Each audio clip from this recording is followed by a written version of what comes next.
It's working. Okay. Hi, everyone. Welcome to Being Patient Perspectives. I'm Deborah Kahn, founder of Being Patient. As many of you know, as much as we are interviewing experts on Alzheimer's disease, we also love to speak to people who have been diagnosed to understand and gain insights from their experience. Well, joining me now is LuPita Gutierrez-Parker.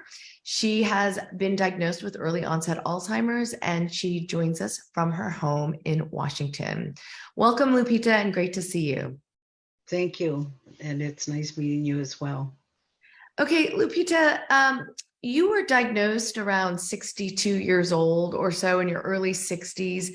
Tell us a little bit about when you first noted something may be wrong. I noticed while I was working, I was a recruiter for university, and I started to notice a year or two before the diagnosis, I was forgetting appointments with counselors. I was forgetting to look at my notes and my appointments too. And also I wasn't as organized as I used to be. And I can recall a time where there was a lot of input I had to put into the computer, and it was typical. And I had no problems before. And then all of a sudden, I can remember I had difficulty inputting the data into my laptop. And it just, that kind of upset me or alerted me to the issues. And I contacted my primary. And because this is something you had been doing for many years, right? And you knew it. So, I mean, I'm particularly fascinated with these very earlier signs. Was it that when you say I couldn't really input the information into the computer, what exactly do you mean by that? Like, could you not associate the words or where to type them? Like, what was that like?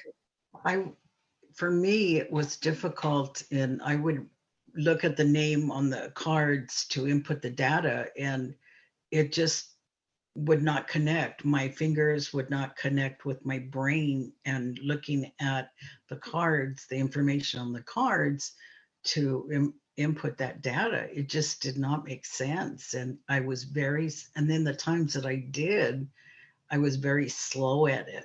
And also reviewing applications for the university and so forth. It was extremely becoming difficult for me, and I knew there was something wrong. So were you in their admissions department? Were you looking at prospective students? So Yes. You were reading like college applications and all of that. And, you know, I mean, I have a daughter who's going through this right now, applying to colleges. And so, you know, you have to pay a lot of attention to these applications because you're reading so many of them, right? Yeah. What about that? I mean, did other people notice before you noticed, or did you notice that something might be wrong during those episodes of not being able to input the information in the computer? I think some people noticed, but the administrators felt like I was just too slow and I need to speed up the process, you know. But I think a lot of it too was in doing presentations to students, I would forget where I was in my presentation. And before I could just rattle it off with no problem.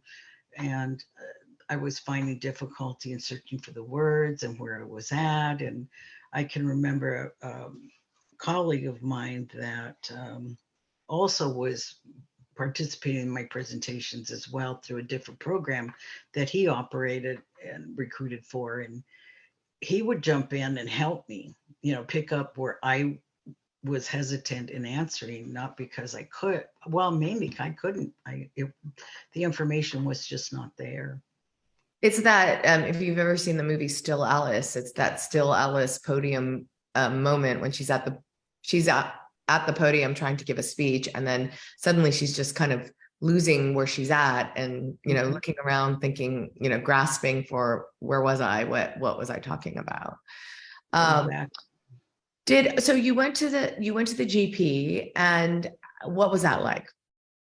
Well, she listened to what I had to say, and I explained to her the different problems I was having and why I was so concerned about it. And then when she realized that both my parents had Alzheimer's, dementia, then she tested me, just gave me a basic test, which I did not do very well on. And she realized then I probably should be seen by a neurologist. So it did. She did the referral to a neurologist, and it took me, oh gosh, almost 6 to 7 months to get in just to see him. Such a So, familiar story. We hear that so much. right. One of the problems we hear a lot is that GPs don't pick up on it, right? So I'm curious about what type of test she was giving you that kind of didn't turn out so well. Did she give you a mocha, or what was the test that she gave you? I think it was just one of those basic ones where you draw the clock and Mini cogs. Yeah. yeah, that's it. And you actually asked different questions, Yeah. but it wasn't an extended version. It was just a short version of these tests. And that's when she thought, I better refer you. And she did, which I'm glad she did. Do you took it. remember which parts of that test you were having a hard time with? Was it like the memory recall where they'd list kind of name, words and you'd have to read them back, or drawing the clock? Do you remember at that time? I remember having difficulty with the numbers, also with words, trying to remember and read back the words. In sequence, yeah. I couldn't do it. So what happened then? You were still working, continuing with your job. You got an appointment 6 or 7 months down the line, and what were you noting? Were you nervous? Like, how did you feel then? Well, I felt overwhelmed, of course, but I kept it together pretty well. I worked for a full year before I had to resign and retire early. But at 61, you don't think about those things. You just don't. And my plan was to work till I was 68, then retire. But I think I was losing a lot of my train of thought. I can remember I did let some of the administrators know after I did see a neurologist, but prior to that, though, I did have difficulty in presentations, and I attribute it to, brain lapse, and yeah. Students would laugh. I'd make a joke of it, and students would laugh, and I would ask them, where did I leave off on? And I said, this is a test for them, and they'd laugh. And so I made it through. I was lucky, I think. Yeah. And I can imagine, though, being a college admissions person, you have to constantly be in front of groups of kids applying to college, right? And so you're constantly up there. I can imagine that must have been stressful. What about your family? What was going on in your family at this time? Did anyone notice? Did you share with them that you were having memory problems? No, not really. I didn't want to alert my family or my daughters, so I was kind of quiet about it. I wanted to wait until I actually received a diagnosis before I shared that information. And when I finally did see a neurologist and went through that exam and tests, I finally had a diagnosis, and I told my family, which is extremely difficult. I had to go to Seattle, tell my daughters of what was happening. So I told them first, and I started telling my family, and I met with all of them. I think we had a family dinner. I can't recall. And they were pretty quiet. I think they were shocked. Because no one was thinking at this time, did you ever talk about Alzheimer's with your family? Was it, maybe it was mentioned in the context of your parents? Not really. We talked about our folks and how we took care of them, and talked about stories about them, and we would laugh because my parents had a great sense of humor, but no, we really didn't talk about Alzheimer's in general in terms of it could happen within our family. Mhm. Yeah, it just What happened to parents. I mean, you're Mexican American. What was that like within the family, being, a Latino? What was that like in terms of discussing Alzheimer's with, not only your daughters but the family, the Oh, more. my brothers and sisters, yeah, it was difficult. Some of the reactions were, "Oh, don't tell anyone." I think they were worried about the stigma attached to it of a person having Alzheimer's, and one brother made a joke, but he's a joker and he loves me, and I know that. And he wanted to support me, and he was like, "It's okay, Pete. You're crazy before, it'll be okay." So we laughed, and but they all are very supportive. We talk about it now, and they're comfortable with saying my sister has early onset Alzheimer's, and they're not afraid to talk about it with whoever asks about me. Why So weren't you afraid to talk about it? Because I know in big Latino families, a lot of times people are afraid of that. There's more of a tendency to hide rather than come out and say, and obviously you weren't afraid. So why? well, I think within any familia that's Mexicano, we have a tendency of keeping that within the family, within the nucleus of the family. And and that's not a bad thing, that's a good thing, and I understand that. But a lot of the times I think we do that to protect each other. um, my family, I know for myself, I'm outgoing person. I'm not afraid to say what's going on. And within my condition, I thought, if I have all these skills that I've used in the past, I need to use them now to get information out there, what little I know. And since then, I've been on the road to talking with people about Alzheimer's and diagnosis and how to get treatment, and just any questions they have, I answer. And I think that's, for me, I enjoy doing that. I like talking to people, but I think also within my own community and communities of color, I want to get out there as often as I can, because we don't like going to the doctors, and we're very private people. And I think it's a lot of the stigma, and I'm trying to erase a lot of that if I can. Well, it makes a lot of sense because you used to talk about college, right? I think you're at the University of Washington, you said, and My talking daughter. about, college and selling the college to other people and saying, and so it makes sense that your advocacy would carry over, before it was for college, now it's for the cause of Alzheimer's. So I think you had probably good training for that. Uh, Mhm. we have a question coming in from Betsy, who is wondering about when you did you go on long-term disability from your job? So tell us a little bit about how you exited your job. At what point? You said you worked a year after you had a diagnosis, or until you got the definitive diagnosis. So what was that like, leaving your profession, and did you go on long-term disability? I did. It was difficult to leave my job, but I realized I wasn't fair with my colleagues. I couldn't do the work anymore, and I knew I had to retire. Um, I didn't tell the administration. I told the human resource people at my university at Eastern, and they understood, and they knew. They asked me, what would you like to do? And I said, I think I need to retire. And I know they were leading that way, and I'd rather leave on my own rather than forcing them into having to make a decision, which I know would have been difficult in my department. When I finally told my administrators, my dean was very shocked, and my director as well.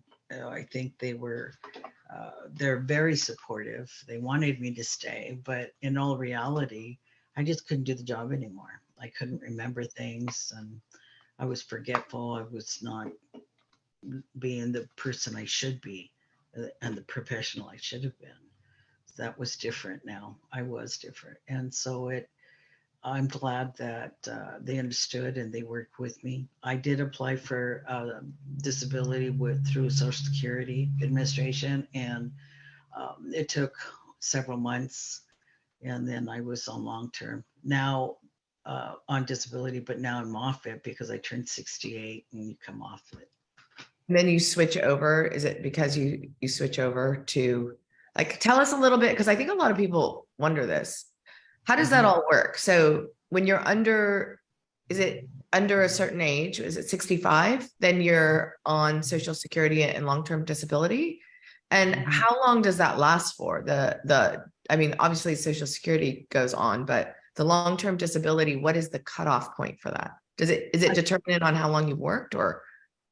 Well, it depends on, I believe I stopped receiving a disability when I was 65, maybe. All of a sudden I just forgot, but now that I'm 68, it's just regular. And I believe it was at 65 or maybe 68.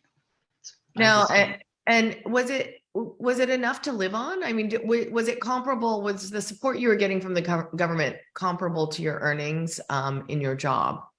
Well, no, it's not, but I have retirement as well from past employment and my employment with the Eastern Washington University. So, yeah, I have financially, I am stable. I wish I could continue working, but that's impossible, only so I can financially be secure in the future, because I know it's going to require long-term care. Yeah. In the condition, for my condition. Okay, so before we talk about how you are today, I just want to talk a little bit about the neurologist appointment too. So, 6-7 months down the road, were you given a full-scale cognitive assessment? What happened at the neurologist, and how did you receive that diagnosis?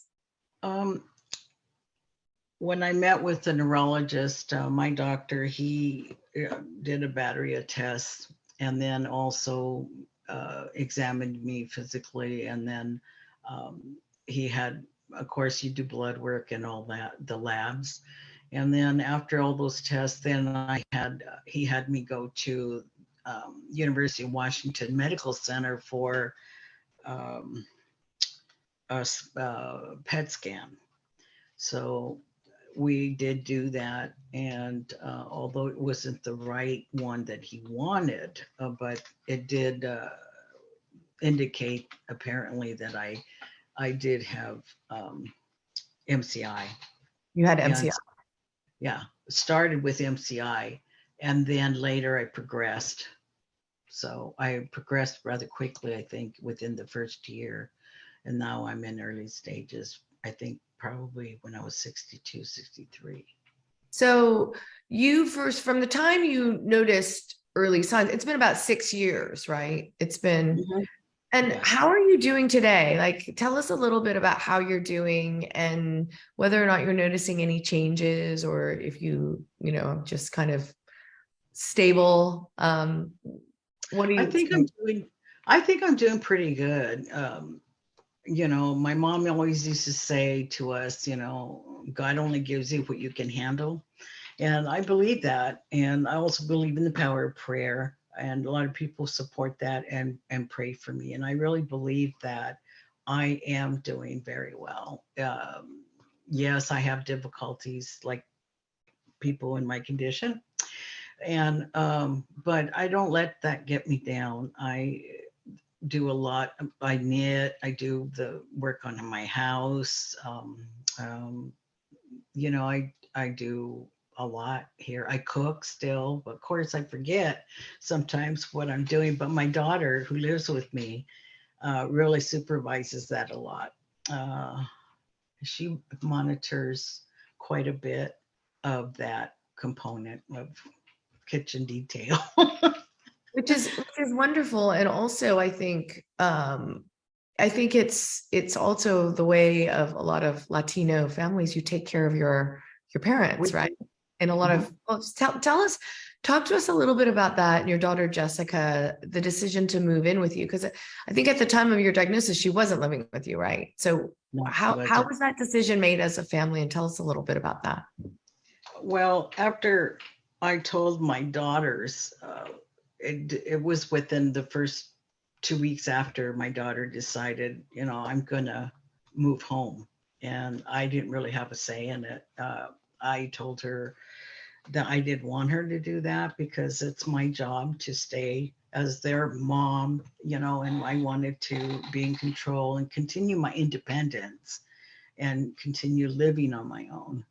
But with her, she explained to me how this was important for her to come home and help me in any way that she could. But mainly, it's not so much as help, it was the fact that she wanted to spend time with me, because no one knows how much time you really have, right? So, yeah, that's why she gave up everything and came home. And that's her job, is taking care of me and helping me do things. And we have a lot of fun too.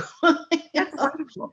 What, tell me a little bit about that dynamic change too, because I mean, we all are kind of experiencing this as our Um, parents age. I mean, you're a young parent though, I mean, when my mom was diagnosed, she was in her early 80s. And so, mhm, that transition from the daughter to becoming the almost like parenting your parent was not an right. easy transition in our family.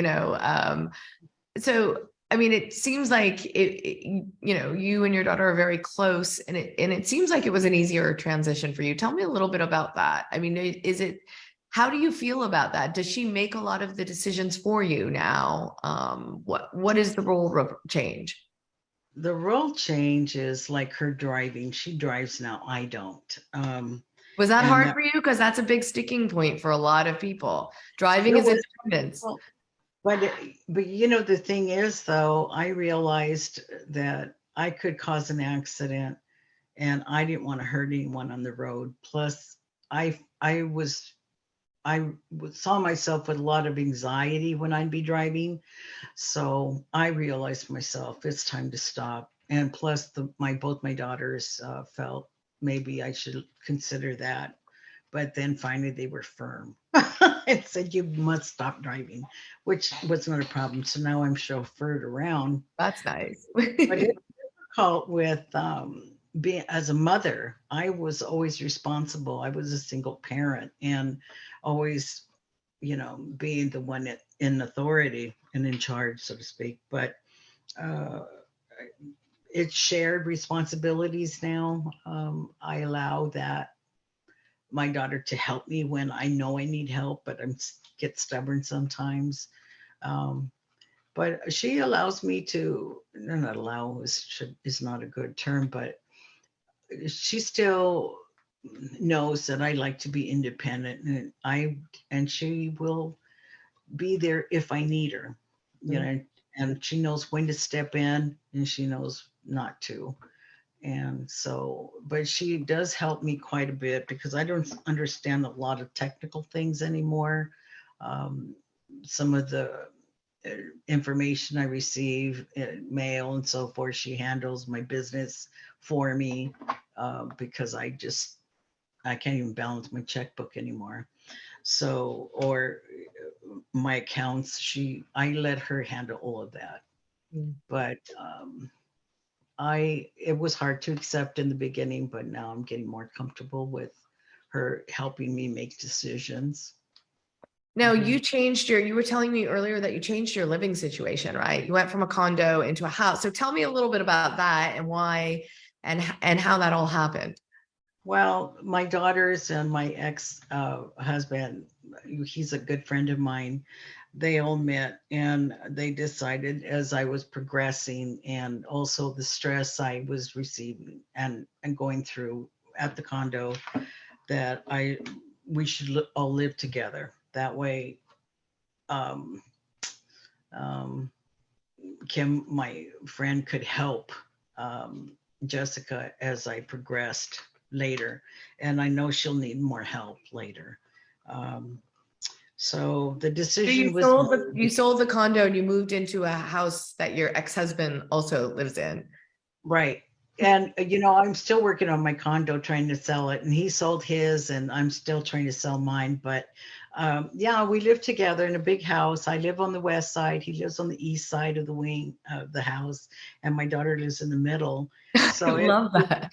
it works. It is people. A lot of people first react to like, "Oh, you guys got back together." No, we're still divorced, and yes, we're just good friends, and I really appreciate him doing that because not many men would do that.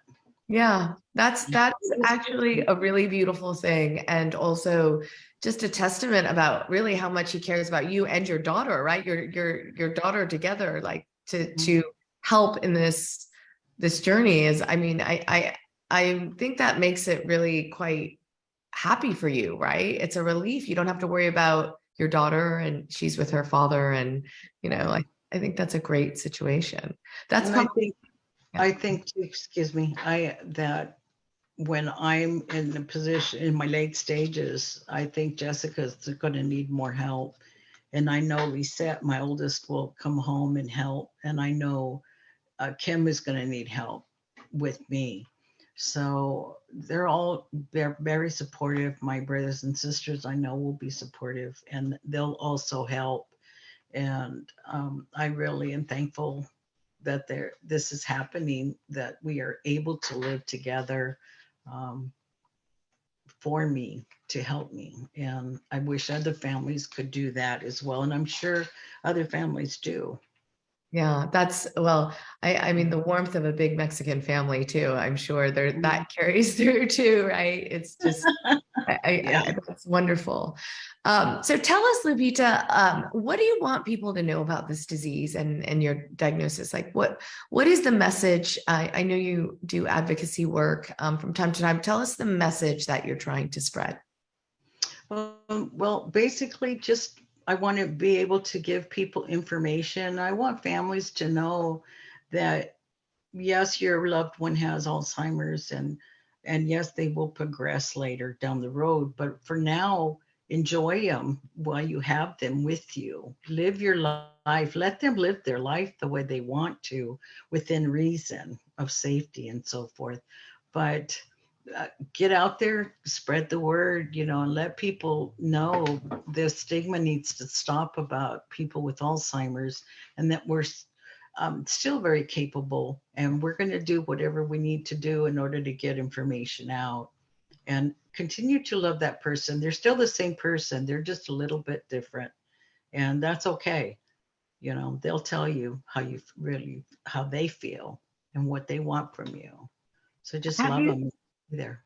Have you, that's a great message. And it is exactly what exemplifies living with Alzheimer's as opposed to dying of Alzheimer's, right? And that's great. Have you ever been in any trials? Because I know, that Hispanics are disproportionately impacted by Alzheimer's, and there's this need for more participation and research. And I'm just wondering if you ever thought of that before. I have, and I've been asked to be participating in one, but I was not able to because one, it was out of state. And the other one, oh, there was two. And another one was 2.5 hours away, which during the summertime I could get to Seattle and participate in that. But during the winter months, I couldn't really because of the pass. It's difficult to drive over the pass, and my daughter's not that well, is not too experienced in driving in those conditions. So I just didn't do it. But Yeah. if there's a possibility that I can become involved in a trial, I certainly will. Yeah. Yeah. And that's a common problem. It's like if there's not one going around on near you, it's Mhm. difficult, right? It It's a total is. different ball game. Yeah. It is. Lupita, thank you so much. You are a great example of living with Alzheimer's, and we're really appreciative that you've shared your story with us. So thank you. Thank you very much for having me, Deborah. Appreciate it. So if you want to hear more, this is our Being Patient Perspective series, don't forget to go to beingpatient.com, sign up for our newsletter, because that's when we tell you about all of our upcoming talks with people diagnosed, experts on Alzheimer's, and please join us. Thanks everyone for watching, and we'll see you next time.